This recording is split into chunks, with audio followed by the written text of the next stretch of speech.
55 seconds of logos. Also, DreamWorks unleashing this uncanny valley.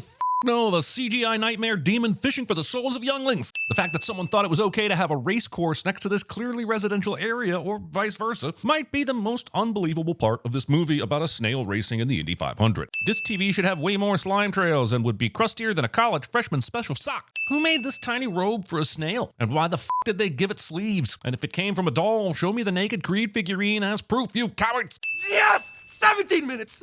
That's a new record! The clock was actually at the 16-minute mark when he finished. Why round up if you're trying to beat a record? Also, the movie has given us a precise scale for exactly how fast our protagonist snail can travel at top speed. The movie will live to regret that choice.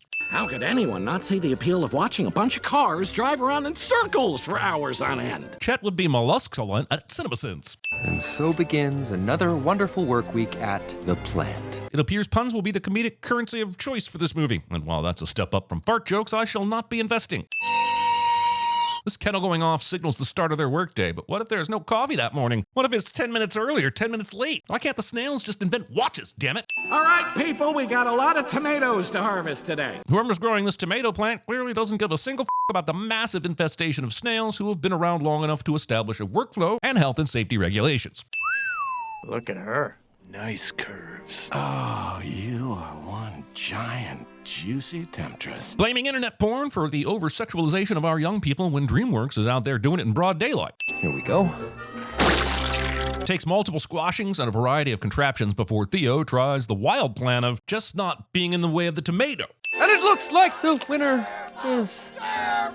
Oh, so close! The everyone is laughing at the protagonist because they have dreams cliché is here to remind you who to root for, no matter how ridiculous that dream is. At least McQueen was a f***ing car. Talk to your brother, Chet, or I will. Mustaches. That's lunch! Looks like the snails work all morning, take a lunch break to eat the tomatoes they've worked all morning to pick, and presumably do the same thing all over again the next day. I guess I wasn't expecting 2013 to be the year that DreamWorks chose to tackle the self-defeating trap that is the capitalism and consumerism of the American working class. You do this to yourself, you know. I mean, look at you. How could they not make fun of you? It's like you're almost forcing them. What I imagine real movies say to 2022's Death on the Nile when they all get together at movie parties. We all have our limitations, Theo. Chet clearly graduated from the Finding Nemo school of discouraging things.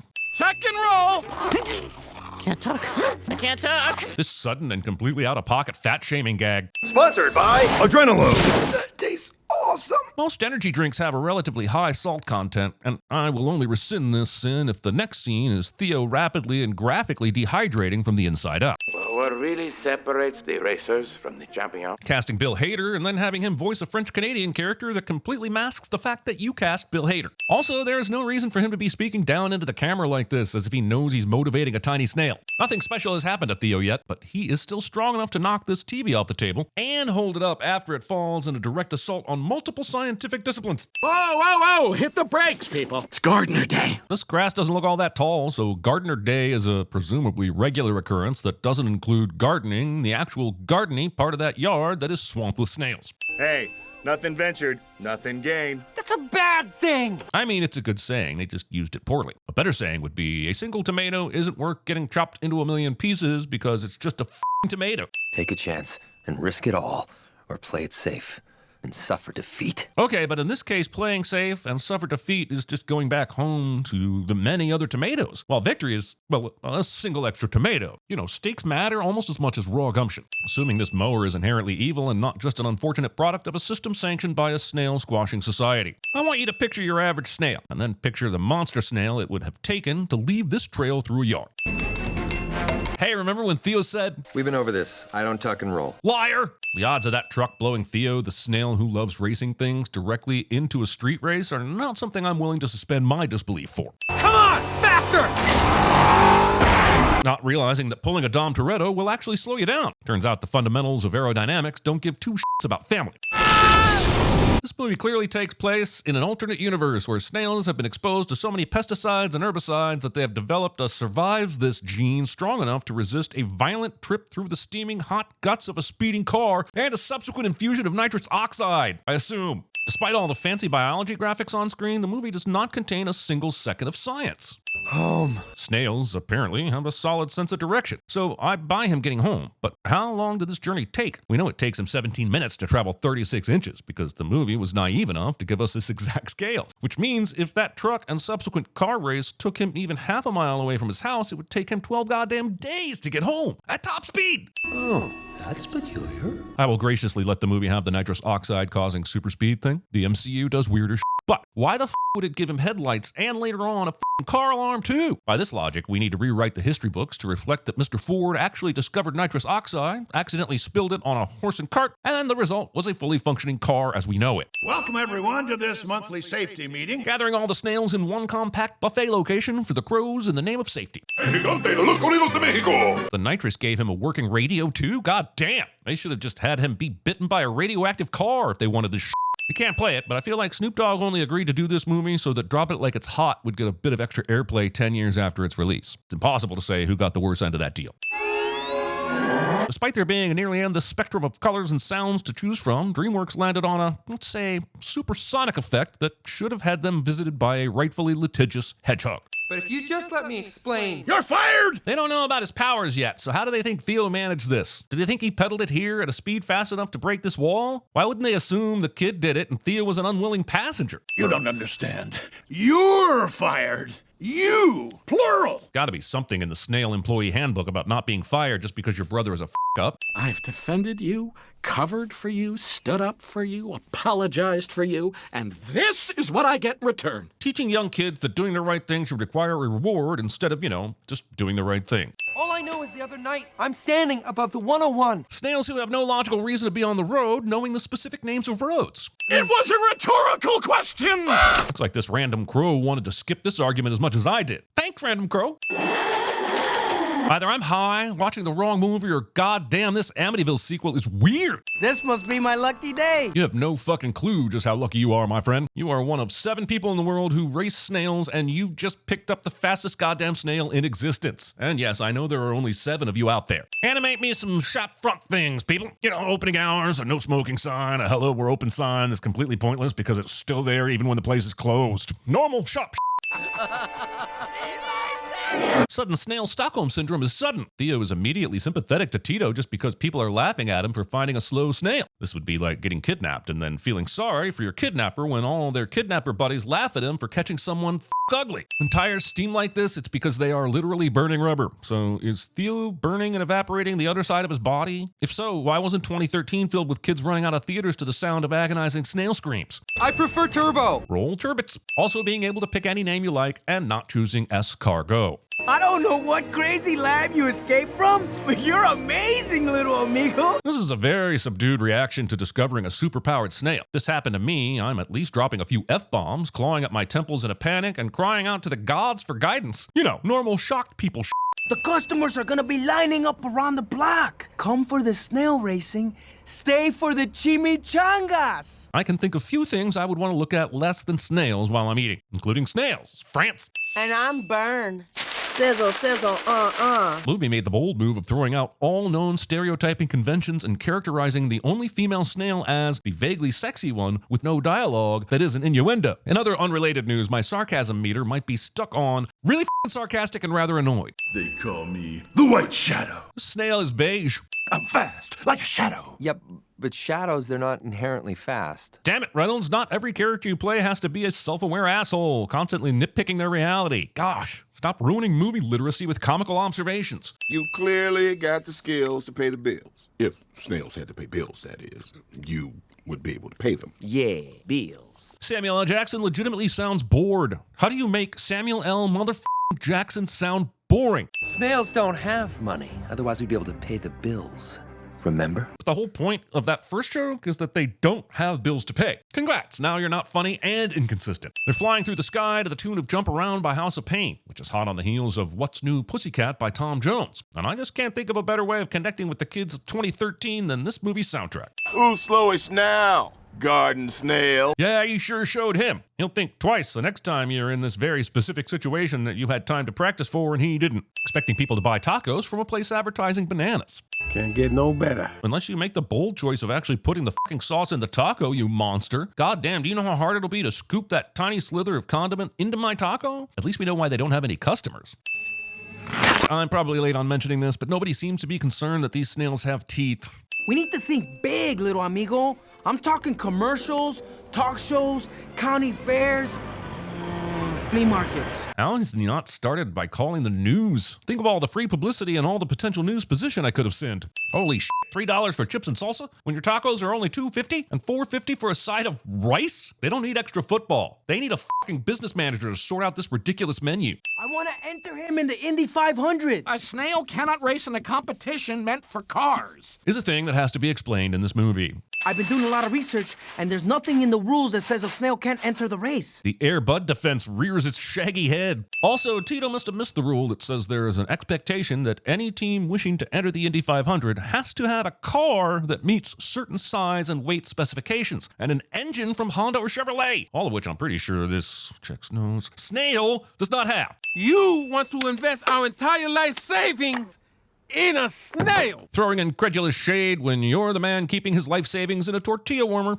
Time to go home, Theo. This scene suggests that Chet walked right past Skidmark as he was suspiciously holding up a plastic cup, ready to trap him. Other than the shells on their backs, snails do not have skeletons. So what exactly is providing the sound for this neck-cracking cliche? Snail biologists, please do not answer that, and also find something else to biologist about. Jesus, how dense is this snail, or how paper-thin is this glass? You better not mess this up, Tito. They fronted $20,000 on the idea that a snail would be allowed to enter and win the Indy 500, all because a broken-down truck gave them a few hours of extra business. They should be adding potholes to the road, not racing a snail. This is why you don't keep your life savings in a tortilla warmer.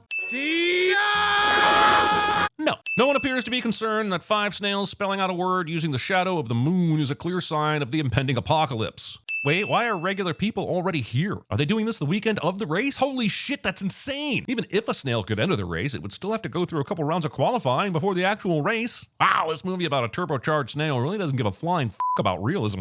Also, there was no way that these guys would be able to drive in off the street and be able to walk this close to the $1 million racing cars. A lot of people might confuse these Indy 500 cars with F1 cars, but there's an easy way to tell them apart. F1 cars are designed to be the peak of engineering, optimized for speed and aerodynamics, and are raced at the most physically taxing tracks on the planet. Indy cars are the result of America taking that idea and refocusing on driving in circles really fast. Please tell me those phony glasses are not your plan. Thing I imagine Clark's parents said to him on more than one occasion somehow makes it into the movie. How do you do it, shattering your own records year after year? I am like the cheetah. I never give up! Yeah, but cheetahs do give up. If a gazelle outruns them, they don't keep chasing it. They wait for one that they can catch by surprise. They also usually don't drive Indy cars. Go! In this shot, you can see the reporter and Guy surprised as Turbo speeds away. A surprise that hit them so hard they decide to reenact it a couple seconds later. 226! That's fast enough to qualify! That is not how qualifying for the Indy 500 works. That snail is fast. Forget about it. This'll blow over by noon. How common is the critter is infused with a chemical creating a superpowered being thing that he can confidently say will blow over by noon? If the Indy 500 isn't going to put a limit on speed, then it shouldn't put a limit on spirit! This works. Also, technically, there is a speed limit, 60 miles per hour, while inside the pit road.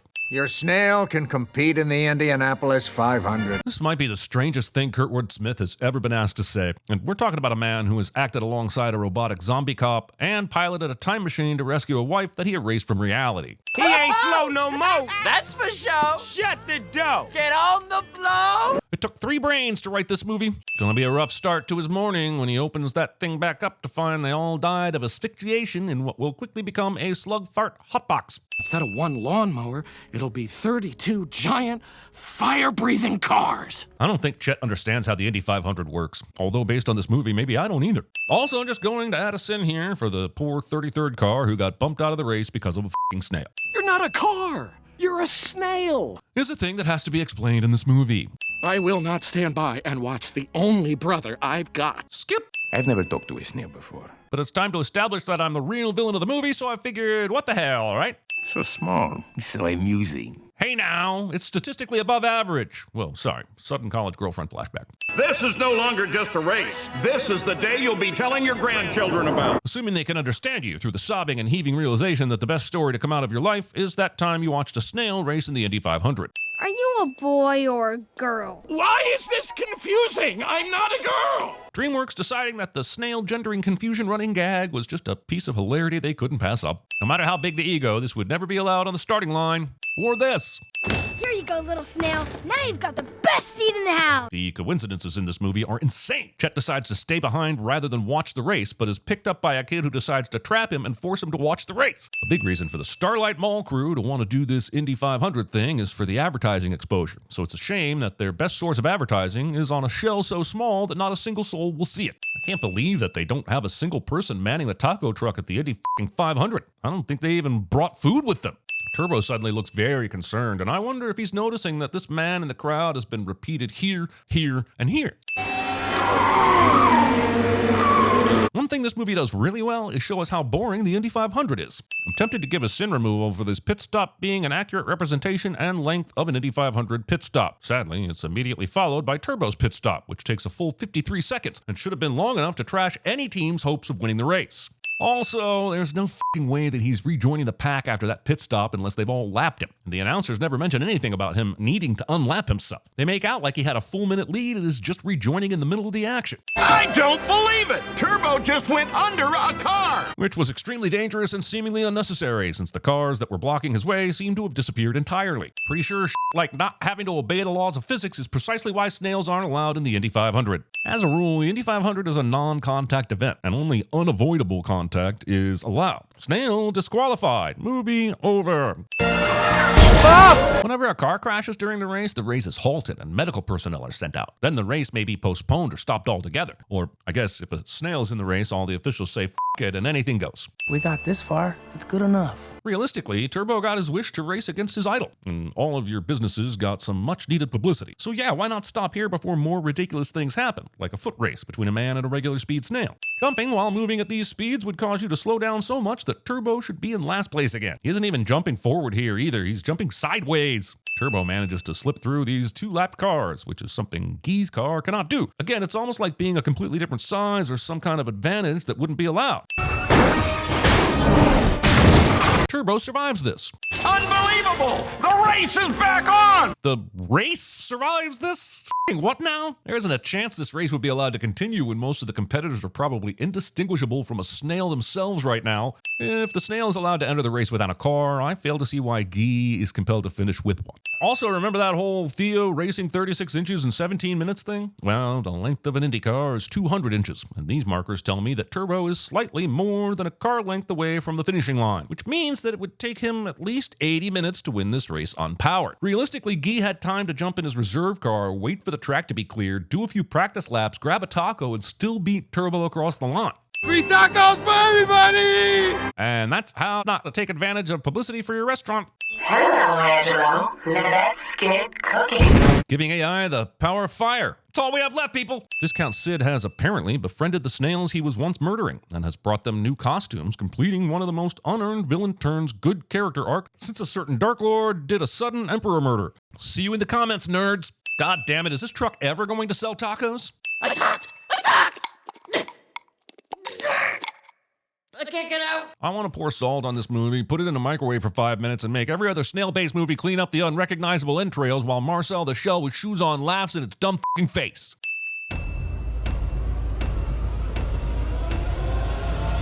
Dude, where's my car?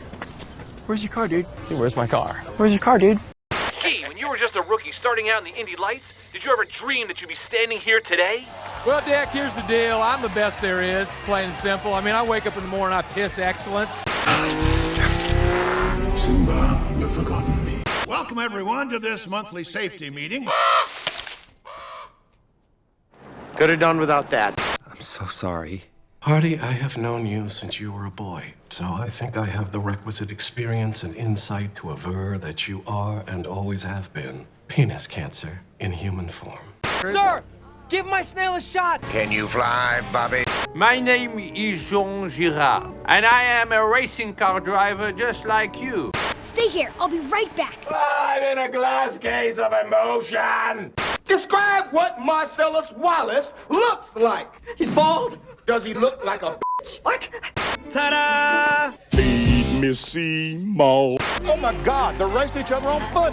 Autobots, transform and roll out.